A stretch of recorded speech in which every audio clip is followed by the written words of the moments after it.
সম্মানিত বিএস, আসসালামু আলাইকুম। সবাই কেমন আছেন? আশা করি ভালো আছেন।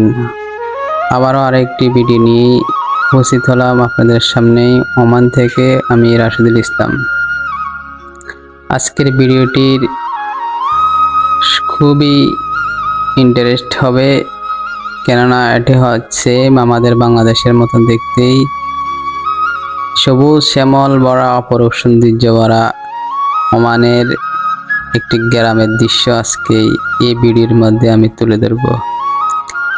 এই লোকগুলা যারা কাজ করতেছে এরা হলো আমাদের বাংলাদেশের শ্রমিক ভাইরা। এরা আপনি যেই গাছগুলা লাগাইছে এগুলো আগাছা আছে, আগাছাগুলা তারা সাফ সাফাই করে দিচ্ছে যেন গাছগুলা দ্রুত গতিতে বড় হয়ে যায়। আমি এই মুহূর্তে আমাদের এক দেশি ভাইয়ের সাথে কথা বলার জন্য চেষ্টা করতেছি, কি বলে দেখি। বন্ধুরা, আমার একটি পেজ আছে, এই পেজটি আমি মেনশন করে দিয়েছি, প্লিজ সবাই একটু লাইক ফলো করে দিবেন। এই পেজ থেকে আমি ওমানের গ্রাম্য দৃশ্যগুলা তুলে ধরবো ইনশাল্লাহ। 160 টাকা হলে বাংলাদেশে কত? বাংলাদেশের মোটামুটি ধরুন 50,000, 50-এর উপরে যায়।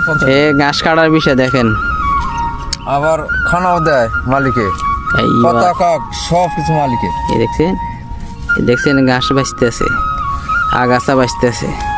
আগাছা বাঁচতেছি, আসলটা থিয়ে দিতেছে আর নকলটা তুলে নিতেছে। আচ্ছা, দেখছেন এটা কি কি এর খানা? এটা হলো উটের খানা।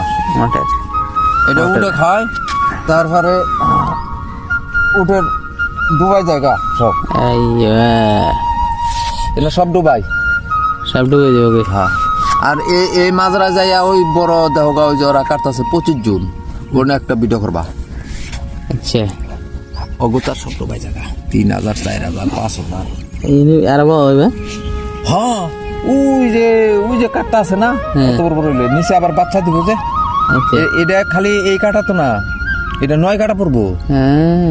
এই 4 কাঠা হয়ে গেছে গা, এই যে এই বের দিলে 5 কাঠা হবো। বাচ্চাটি কি একসাথে মানে গোড়াতে নড়ে? হ্যাঁ, গোড়ার থেকে উঠবো। এই যে ধরো যে এই যে ডেমি না, এই যে এনে থেকে বাচ্চা দিব।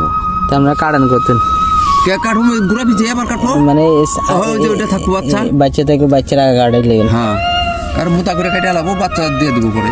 আচ্ছা, ফার্স্ট আসলে একটা করে অনেক যে সুপ বান্ধে গেছে না, খালি সুপই বানবো। হয় তারপরে এনার বেশি হইলো আপনার 4 কিলোর দাম 80 টাকা। 80 রিয়াল। এই 4 কিলো বেশি কিনছে 80 রিয়াল, 1 মন কয় দেশে।